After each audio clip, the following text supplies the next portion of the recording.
Where will Deshaun Watson go?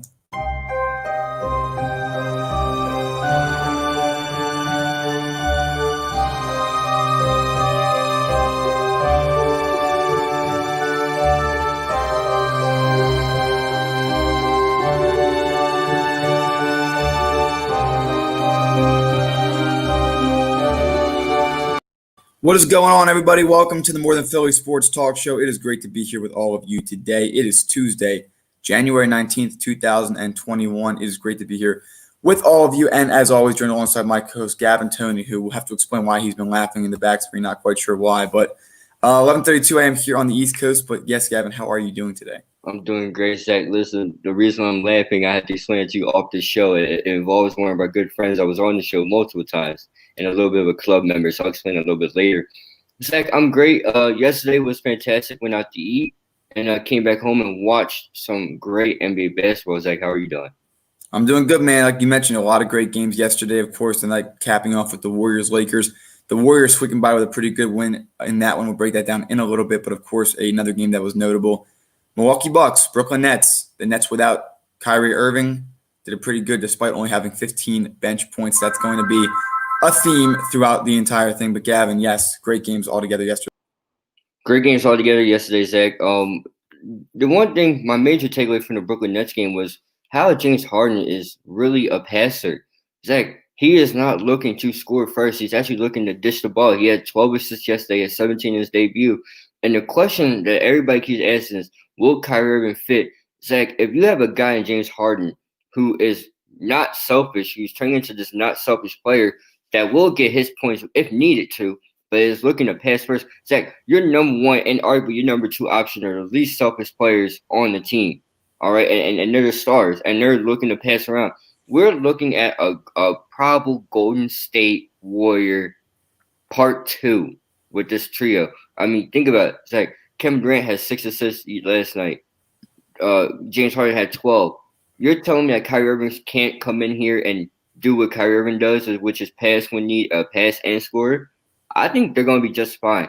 But the defense, Zach, is the one thing I'm going to call it. They got to get their act right on defense. But at the same time, too, Zach, if you have that much firepower on offense, it doesn't matter what defense you have. You do need some because in the playoffs, the intensity and everything. But, Zach, my point is this. If you have 3 guys that can give you 30 and arguably give you 50 whenever they please, who needs their defense? You need some, but who needs it? I mean, yeah, look, Golden State defense was very underrated during that time. You had a guy in Draymond Green who dished it out, occasionally got points as a scorer. We know that's went down since then. But for me, it's still tough to buy Brooklyn stock yet. Obviously, they are a good team, and they're going to be a top 3 seed, and Eastern Conference final is an expectation at this point, not a hope, not a best-case scenario for them. DeAndre Jordan last night, 12 points and 12 boards on top of that. The problem is you're going to have bigs like Giannis. You're going to have bigs like Joel Embiid to be able to stop in the paint. If another team can compete with you offensively, the defense is going to matter. At this moment, the Nets look great. James Harden looks pretty good. I think he kind of fooled us all with his little weight gain apparently in Houston. I don't know what was really under there, if it was pillows or something. But look, in all seriousness, they look like a good team. They are scary, and they should be the best team in the East right now, arguably the best team in the NBA. The best thing I saw on Twitter, Zach, was James Harden ran from Houston to Brooklyn. So that's why he lost all this weight. But all jokes aside, look, Zach, they're going to be fine. All right. And James Harden looks better. And Zach, another crazy thing is he's only shooting 30% from 3. He's not at his average yet. And he's still giving the team 30. All right. Kevin Durant. Zach, I called it. I said, look, Kevin Durant's going to be MVP. He looks like it right now. He has 11 straight games with 20 points or more. At the age of 32 and older, Zach, also, and I'm going to throw this out here as well. Everybody wanted to talk about Kevin Durant's Achilles. He looks fine to me. Zach, I'm not a doctor, okay? I don't know what the effects of an Achilles injury is and the bounce back. But damn it, if that's supposed to be the bounce back, then it looks good. It looks really good and looks promising. And if you bring Kyrie Irving into the mix, now you can start thinking about rest days. Now you can start thinking about other stuff like that. Maybe a night where Kevin Durant doesn't have to play, Kyrie and James Harden could play. When a night there's no James Harden, those two have it. That's just my opinion. What about the bench, though? Are you worried about the inability? Like, there's no one on the bench right now I can see and say they can give me 20 any given night. Sixers have a guy like that now. When DiVincenzo's on the bench for the Bucks, you can see that. But again, I know in the playoffs you're going 2, 3, maybe 4 guys deep. They don't have any depth right now. Would you consider trading Kyrie for depth, or do you think they're fine where they are? Try to pick up a few guys if you can in free agency, or just trade a few of the lower grade guys. Was that the bench will be somewhat of a problem. They went from arguably one of the best bench to one of the, I don't want to say worst bench because they're still winning games, but you know what I'm trying to say, Zach. It's not up there as more as much value as I gave it. When you lose Jared Allen, Karis LeVert, so You lose Jared Allen, and Dinwiddie will be back next year. Dinwiddie goes down with the injury. Joe Harris is your starter, which is not enough. But they do have Landry Shamet. They do have guys that can hit shots when needed to. All right, they have Jeff Green still. Zach, this team, their bench might not be as what we value or as much as I was valuing earlier in the year, but they still got guys that can still give you 15 and hit big shots. Zach, I watched Jeff Green last night hit 2 back-to-back big threes that brought them within and then over and then gave them the lead over the Milwaukee Bucks. So I don't know what to tell you. A great system, the bench could be held fine and perfectly. Zach, the Lakers didn't have the best bench last year. We all know it. But the bubble environment and a few other things in a good system, they were able to shine through it. So Zach, that's my motto is the great system. And I don't know if they're going to go to a bubble. I think they most likely will. But if you have a great system and the trio that's in front of you guys, the bench will be just fine. Possibly, and of course, Steve Nash first year as the head coach of Brooklyn. It's been a shaky few years in Brooklyn. They've been building up good success. They really just went all in this year. Absolutely so. So, with that being said, let's get to the final TNT game. Of course, the Golden State Warriors and the Los Angeles Lakers. Golden State now above 500 at 7-6. Lakers before last night had the best divisional record and conference record in the West. So, Gavin, I'll ask you, very close game. LeBron James did not have the night that you would really expect from him. Anthony Davis grabbing more boards, not really as much of a scorer last night. Golden State being able to get the win. Are they really starting to are they starting to get where they want to be now? Are they starting to really get their mojo? And, of course, Kelly Oubre Jr. 23 last night is also pretty helpful. When you get production from Kelly Oubre and you still get production from Steph, and you can get a little bit more from the other guys, they're going to go on a run. Zach, I don't expect them to come out the West this year. But if they get slip into the playoffs, maybe at the 7th or the 6th spot, maybe an 8th, worst case. If they can slip into the playoffs, they can make some damage. They could beat a team in the series. Zach, this is the Golden State Warriors. This is Steph Curry. Or James Wiseman's going to get better. It all falls along when their hot and cold streaks start. Zach, they were really cold to start the year. They found a little bit of a stretch. Then they got cold again. You got to be consistent. If you can hit your hot path right in the perfect time, and when you get on the run, then you won't be worried. But it's just a lot of up and downs. But Zach, I did tell you last night that the Lakers are going to lose they lost their last 7 MLK. Let me try that again. They lost their last 7 games on MLK Day. It's a crazy stat. It's interesting because Golden State needs to be able to be consistent. That's what you said, and I can't agree more. They have to be able to put it together day in and day out. Of course, great coaching there, a lot of veteran experience. Look, this is a team 2 years ago was a dynasty. Of course, the injuries to a bunch of guys and Kevin Durant departing, you're going to fall off the face of the earth. And then your bench gets the opportunity to go out there. They get to play hard. They beat Houston on Christmas Day last year with that depleted team. This year, Steph Curry's back. You make a move for Andrew Wiggins last season. And then, of course, you acquire Kelly Oubre. So I think in order for this team to succeed, Steph Curry needs to lead the way. They need to be consistent. Last night, you saw the formula for that. One guy, not necessarily all of them. Wiggins was in the, 17 points or so. And then Kelly Oubre had 23. You need to be able to produce like that every night. It's not asking 30 points a night. I mean, Steph Curry might need to some nights, but when Curry's not spot on, someone else needs to be back there to knock down shots. Got the job done. No doubt, because I think that's going to be the key, honestly. Golden State can be a 6 seed and they can scare somebody, but, you're going to need to be consistent. That's the key. What are they, 7-6 right now? Like you said, they went on a little run earlier in the season. They've looked good at some points. They've also looked completely lost at some points. Steve Kerr's going to get this team correct. It's like this year, it's another growing period for the Warriors. Next year, you get Klay Thompson back. The Splash Brothers, hopefully, if everything goes well, should be back next year. You get a second year in James Wiseman. And remember, Zach, these guys are just 2 years, 2 to 2.5 years removed. Well, will be next year from 4 straight finals appearances. 4 to 5 straight finals appearances. Zach, You can also sign somebody in the free agent market. I'm pretty sure someone would love to come play there. It just all depends. And also, too, their coach is Steve Curry and Mike Brown, and their front office is amazing. They'll figure this thing out. They'll figure it out. Look, I mean, you don't go from 100 to 0 that quick without something big happening. Of course, the injuries, but as guys get healthier, it's going to matter. Does Golden State still have the will to win?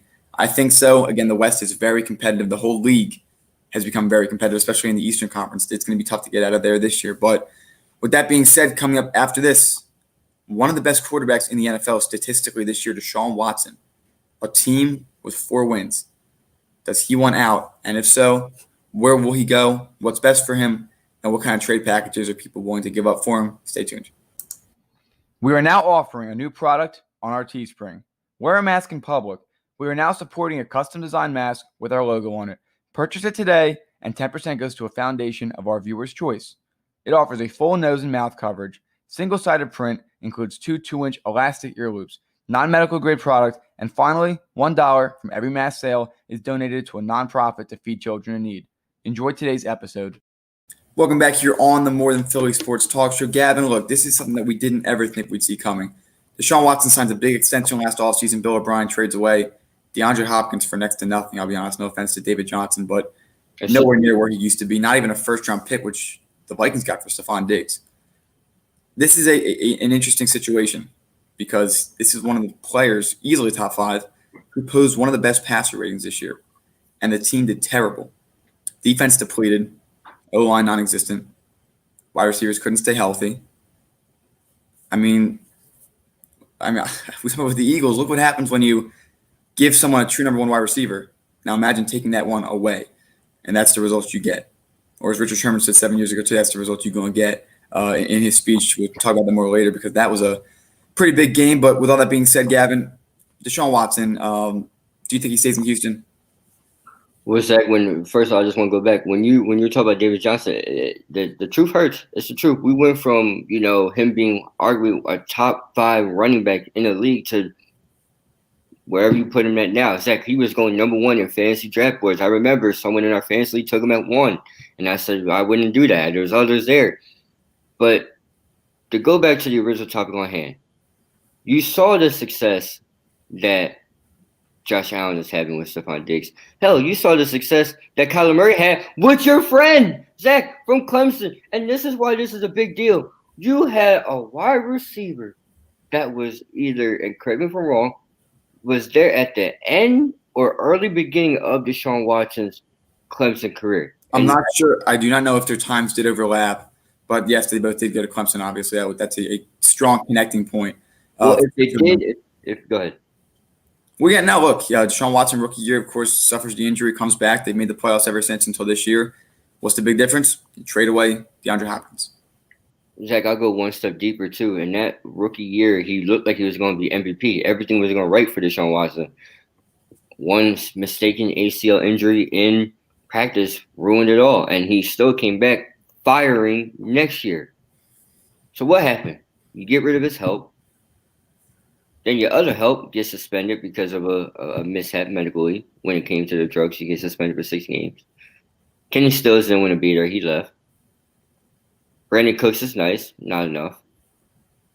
What is it? Randall Cobb was there? No, that's Dallas. He got hurt. What else you want? You have no offensive line. Zach, he was the majority of the Texans' offensive yards this year. What was it, 80%? Something like that. It was crazy. That's crazy. Your quarterback for most of your yards. And if I'm Deshaun Watson, I wouldn't continue answering their calls. I wouldn't do anything. And if the only call I'm answering, or if I ever call them, is saying, you need to move me right now. J.J. Watt said, and then you have a guy in J.J. Watt who criticized the team for not having their heart out, not putting their heart out, something like that. Well, last time I checked, it's kind of hard to do that when your quarterback's running for his leg because his offensive line sucks and he has no one to throw to. That's just my opinion, Zach. Oh, no, if I'm Deshaun Watson, I got to get the heck out of there. I would say, every year you have teams that come out of nowhere and start winning games like nothing. And then you also have teams who went from winning games to not. 2 teams this year that fell off, Minnesota Vikings, of course. Kirk Cousins' turnovers this year was the big difference, I'd say, for Minnesota. And then, of course, in Houston with the Texans. And Deshaun Watson's play didn't even slip. That's the thing. The lack of wide receivers he's throwing to. You trade 2 first-round picks and a lot more for Laramie Tunsil. I mean, you have one of the most expensive rosters in the NFL. The Texans aren't – there's nothing positive here about Houston. So I'm not sure. If I'm Deshaun Watson, I do want out because this is a mess. More importantly, my owner is disrespecting me. I understand that this is a business. At the end of the day, you can treat your employees, per se, how you want to. But especially in this business where you have someone extremely talented like him, he holds the cards. So the general notion that the owner in this case would hold the cards, you're wrong. It's Deshaun Watson. And that's just my opinion. Well, Zach, real quick, and then I have a question for you. You're right.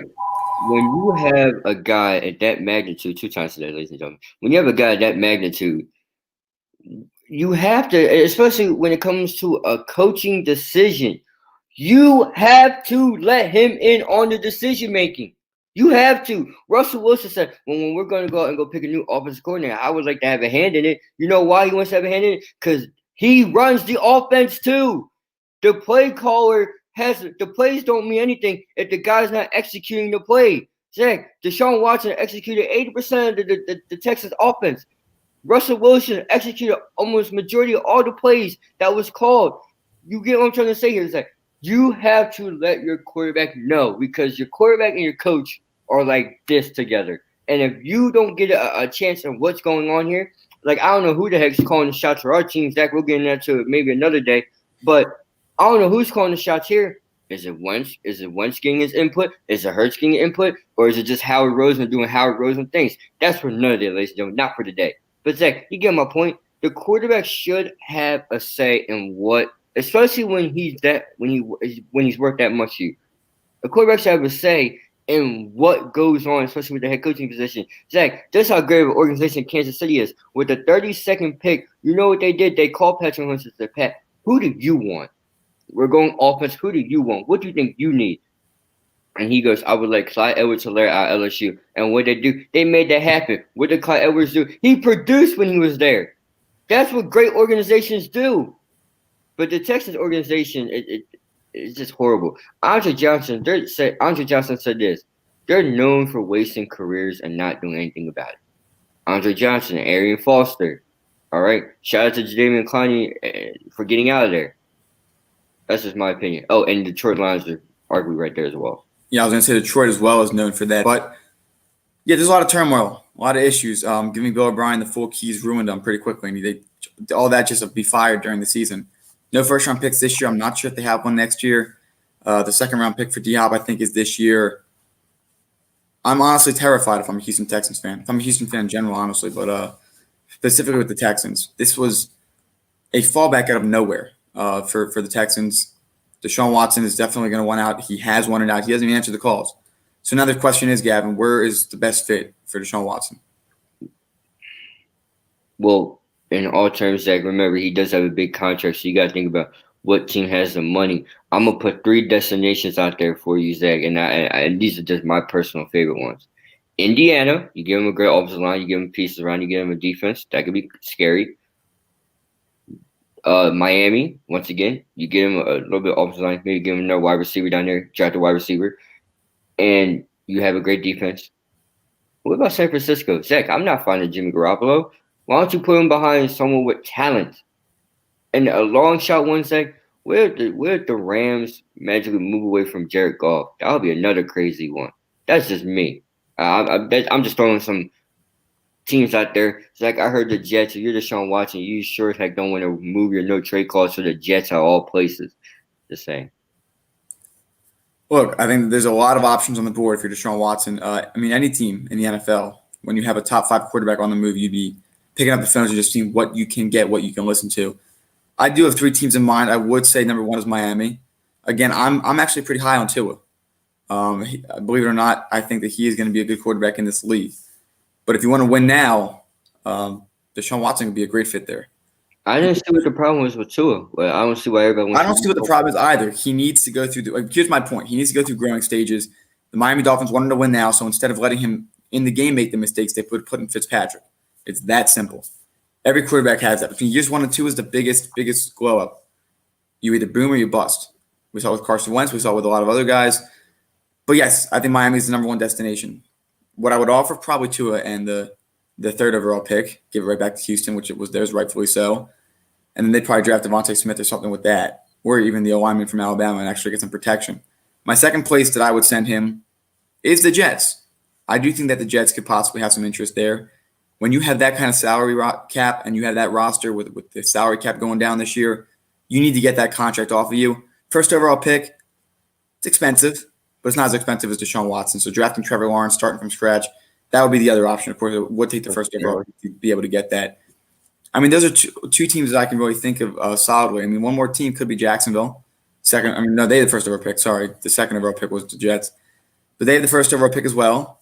The O-line is mediocre. Weapons are fair. Defense is bad. And, of course, coaching, we have to see how it works out. Urban Meyer faced Deshaun Watson back in the day. Did not do too well against him. But I think honestly, those are the three teams. I've read Dallas. I've read Philly. Philly would not – there's no trade that would possibly work there.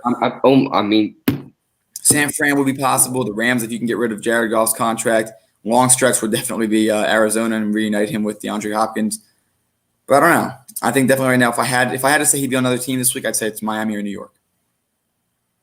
Zach, New York. I think Deshaun Watson's in win now mode. New York's not a win now situation. Even though I like their new coach, even though they do got a nice defense, up and coming defense. If Jamal Adams was still there, I would sing a different tune, but he's not there. All right, Jamal Adams moved on. So Zach, I'm gonna go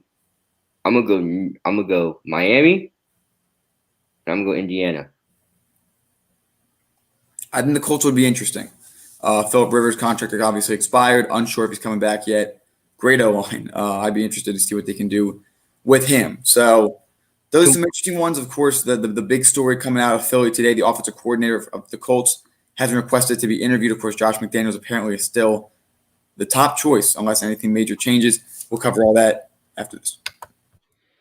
Would you like to know how you can support the More Than Philly Sports Talk Show? If so, head down to the comments on our YouTube channel. You will see two links there. The first is our Teespring, where you can see a wide variety of apparel products, including our signature product, the More Than Philly Sports Talk Show sweatshirts, offered in a variety of different colors, including gray, navy blue, and more. Finally, we have our Patreon page, where you can become a monthly donation member. 10% of all donations go towards an organization of our viewers' choice. We hope that you enjoyed today's episode, and if you can't donate, that's okay, because you can always share this. Of course, Josh McDaniels has been known as the favorite. We're still digesting the information because I anticipate that he will be the next head coach. However, the Eagles, since that meeting, have requested an interview with Eric Bieniemy, have requested an interview with Todd Bowles. They had the interview with him, and then now the offensive coordinator of the Indianapolis Colts. They are expected to have that interview today. Of course, we spoke about Josh McDaniels yesterday. He does have 6 Super Bowl rings. Also has a bit of a track record pulling out with the Colts, of course. The OC of the Colts will be interesting. It's probably the close. I mean, I think you're just chasing after Frank Reich again after all that. But look, Eagles are not an attractive destination. I've said that yesterday. I've said that a few times. You have a quarterback with reports coming out whether or not he's coachable, a quarterback controversy, arguably, an owner that micromanages, and a general manager who tries to outsmart everybody. Again, it's not an attractive destination. The Eagles don't really get the pick of the litter here. Whatever coach is intrigued and is willing to work to make Carson Wentz work, that's the guy you're going to have to go with. And that's just my opinion. I don't know if Todd Bowles has that much interest in the job. Of course, he took the interview. Defensive side of coaches are interesting because you have to replenish your offensive staffs every few years if you have some good success, like Mike Zimmer has had to, but they've had some fair success despite this year. I'm not sure right now. I think that Josh McDaniels is definitely a head scratcher to think about.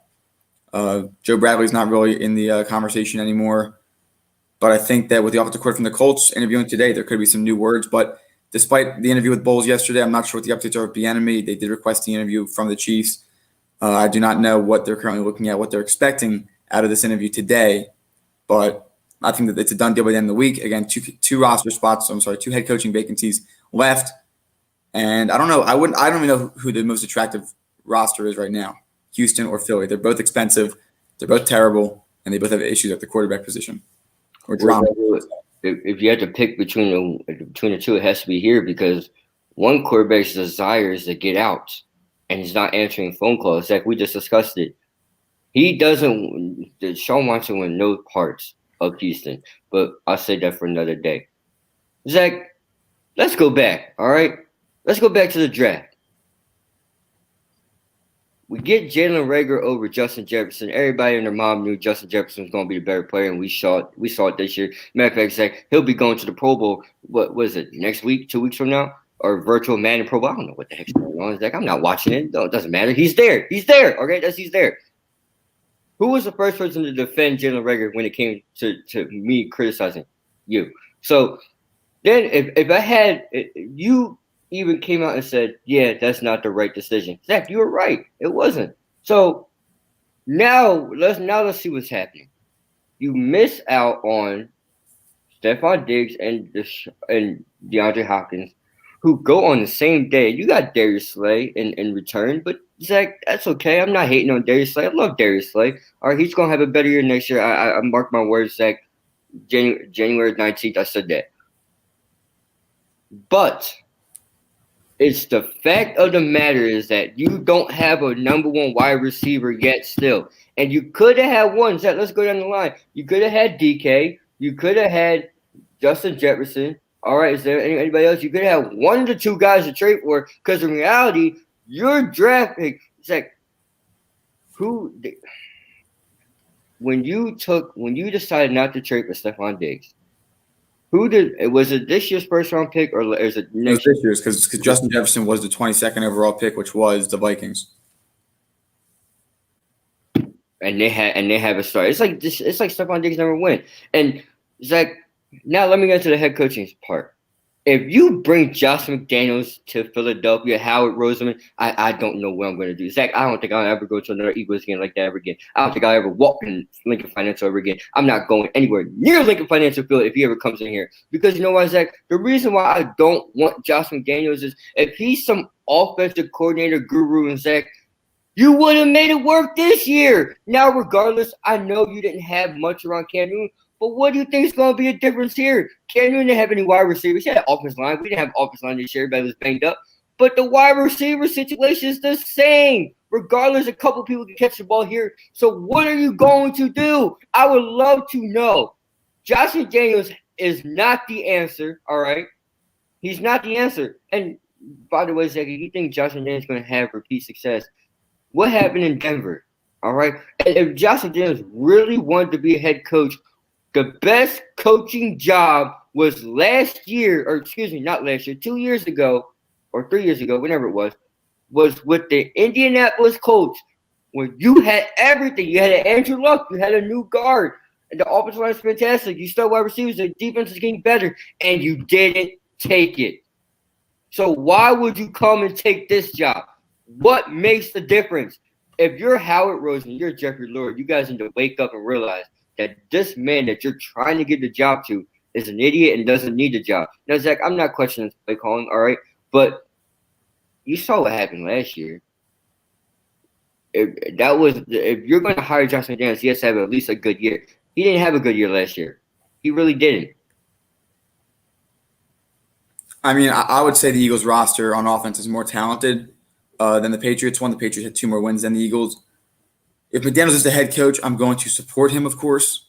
However, right now, when you see guys like Eric Bieniemy and now even the offensive coordinator for the Colts is starting to entertain me, I think that you need to have a different conversation. I think it's difficult for guys like Bieniemy and even Todd Bowles, who are still in the playoffs, to really shift their attention towards talking about vision and talking about other things along that line. If I'm the Eagles, I'm sitting until after the Super Bowl. All right, I'm exploring all my options. There's no rush.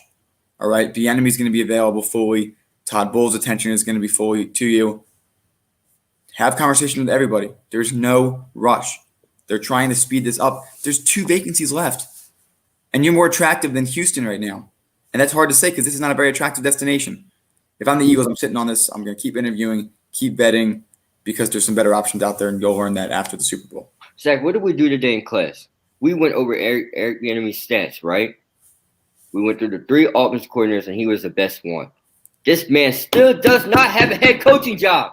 Matt Nagy has one. He sucks. Doug Peterson can't call a play to save his life. All right, Zach, and this is after the Super Bowl. Zach, okay, before the Super Bowl, it's a different story. After the Super Bowl, we already know what happened. He can't call a play to save his life. But this man has kept the Chiefs in the top 5. Correct me if I'm wrong, Zach. It's been top 5 in almost everything the Chiefs has done. ever since he took over, and he can't get a job yet. He can't get one. If you're Zach, you're right. If you're the Eagles, you sit there and you wait. You wait and you keep your mouth shut and you wait for either one of these two men to get out there. You never know. Either one, they could be done by this Sunday. You don't know. Sunday or Saturday, whatever the day is going to be. But you sit there and you wait. And if Josh McDaniels is the answer, Zach, I don't know. The cards are in the Eagles' hands despite all the turmoil that's happened this season. We'll continue to cover it, continue to figure out more news as it breaks. But with that being said, thank you everybody for joining us today here on the More Than Philly Sports Talk Show. Sixers play again tomorrow.